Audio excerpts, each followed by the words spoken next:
Max Verstappen just had the worst qualifying session of his career. The four-time world champion crashed out in Q1 on his very first flying lap, slamming into the barrier at turn 1 and destroying his Red Bull. He was taken to the medical centre for precautionary checks, then returned visibly frustrated. His radio message said it all. All okay, Max? Yeah, I don't know, the car just locked on the rear axles. Fantastic. Verstappen will start Sunday's Australian Grand Prix from the back of the grid. Position 20. Dead last. That's a catastrophic start to the 2026 season for a driver expecting to challenge for his 5th championship. The crash happened as Verstappen braked into turn 1. The rear axle locked completely, sending the RB22 Ford sliding through the gravel before hitting the barrier with serious force. Race control immediately threw the red flag. The damage looked significant. Red Bull will be working overnight to rebuild the car for Sunday's race. This wasn't a marginal mistake pushing for ultimate lap time in Q3. This was lap 1 of Q1, where drivers are just warming up. The rear locking up that dramatically suggests either a mechanical failure or a setup so far off the car became undrivable under braking. Verstappen was taken to the medical centre after footage showed him shaking his hand following impact. Thankfully, there appears to be no serious damage. He returned to the paddock shortly after, but his qualifying was done before it started. Starting from the back means Verstappen faces an uphill battle. Albert Park isn't easy for overtaking, despite recent changes. His supposed energy deployment advantage means nothing if he's stuck in traffic managing battery charge while carving through the field. While Verstappen's day ended in the gravel, George Russell was untouchable. The Mercedes driver dominated every single session on Saturday, topping FP3 and controlling qualifying from start to finish. His pole position lap of 118.518 was 3/10 clear of teammate Kimi Antonelli and nearly 8/10 faster than third place. Subscribe now because Russell's dominance in Melbourne changes everything for 2026. Help us hit 10,000. Russell's performance answered all questions about whether Mercedes sandbagged during pre-season testing. They absolutely did. The Silver Arrows held back in Bahrain while gathering data. Now in Melbourne, with everything on the line, Mercedes revealed what they've been hiding. The W17 is clearly the car to beat. Kimi Antonelli secured second to complete a Mercedes 1-2. That result is remarkable considering he crashed heavily in FP3.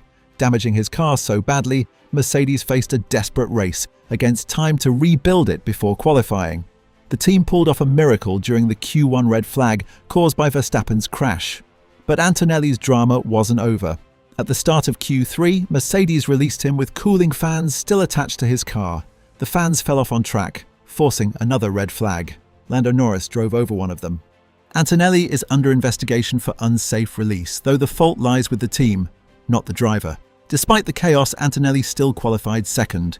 He crashed in FP3, had his car rebuilt under pressure, got released unsafely in Q3, made a mistake at turn 3 on his first flying lap, and still finished 3/10 behind Russell. Isaac Hadjar's third place deserves recognition. The Red Bull rookie outqualified everyone except the two Mercedes drivers. He was 8/10 off Russell but beat both Ferraris, both McLarens, and would have destroyed his teammate. That's a statement performance stepping into one of the sport's biggest teams.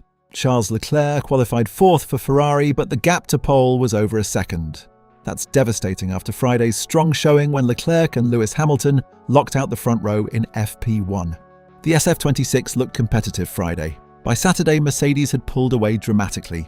Oscar Piastri qualified 5th for McLaren at his home race. The Australian will be disappointed not to be higher given the home crowd support, but 5th keeps him in the podium fight if he nails the start and strategy. Lando Norris had a miserable Saturday, qualifying 6th. McLaren CEO Zak Brown revealed Norris suffered energy deployment issues during qualifying, explaining why the reigning world champion was over a second off Russell's pace. Energy deployment problems are exactly what teams feared about 2026 regulations. If McLaren can't fix their battery management, they'll be fighting for scraps behind Mercedes. Lewis Hamilton qualified 7th, almost a full second behind Russell. That's a concerning gap compared to the Mercedes pace, especially after Hamilton looked competitive in FP, one finishing second to Leclerc. Hamilton starting 7th isn't ideal for his championship chances. The Racing Bulls rookies impressed with Liam Lawson 8th and Arvid Lindblad 9th. Both drivers getting into Q3 on their first qualifying attempt shows the team has a decent baseline setup.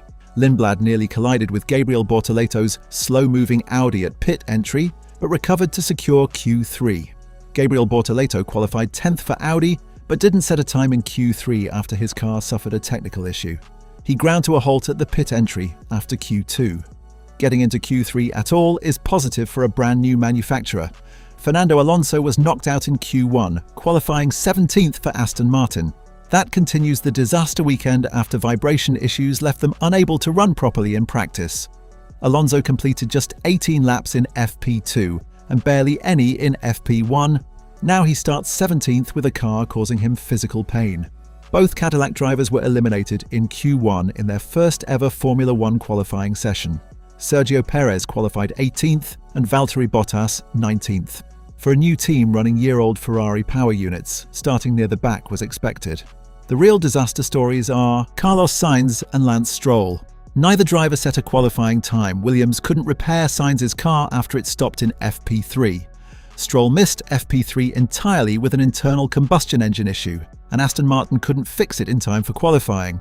Stroll's situation is particularly concerning because he hasn't set a time within the 107% rule all weekend. The stewards will likely grant permission for both Sainz and Stroll to race, given the extenuating circumstances of reliability issues rather than pure pace problems. Russell's dominance raises huge questions about the championship fight. If Mercedes has this much pace advantage in qualifying and their race pace is similarly strong, the 2026 season could become a Mercedes walkover, despite all the pre-season talk about Red Bull's energy deployment advantage. Verstappen's crash means Red Bull faces a critical test Sunday. Can their energy deployment system help him carve through the field from last place? Or will the difficulty of overtaking and battery management in traffic leave him stranded in the midfield? Ferrari needs to find pace overnight. The gap from 4th to pole is over a second.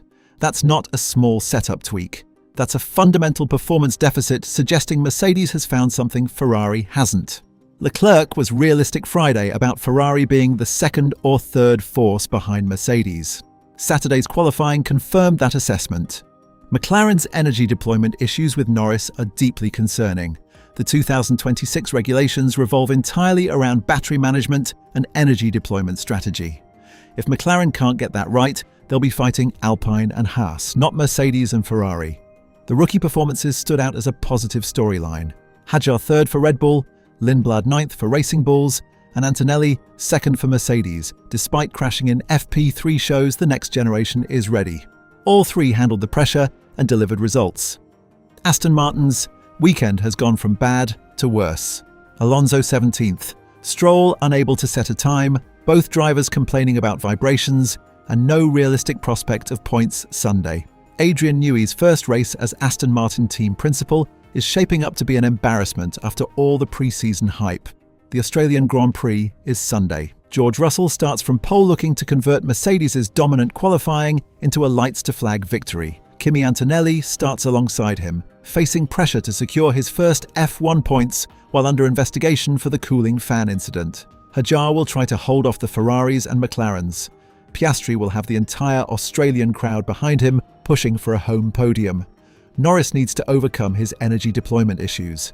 Hamilton needs to make up positions and show he's still got it at 41 years old.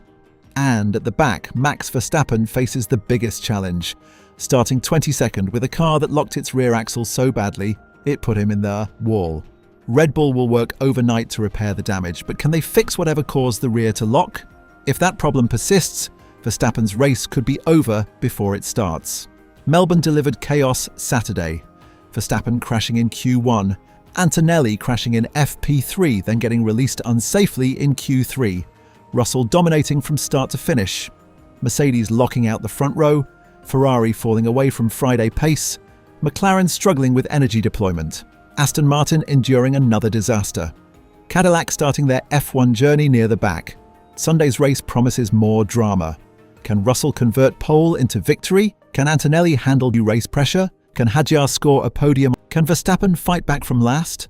Can Ferrari find missing pace? Can McLaren fix Norris's deployment issues? Can Aston Martin even finish given their vibration problems?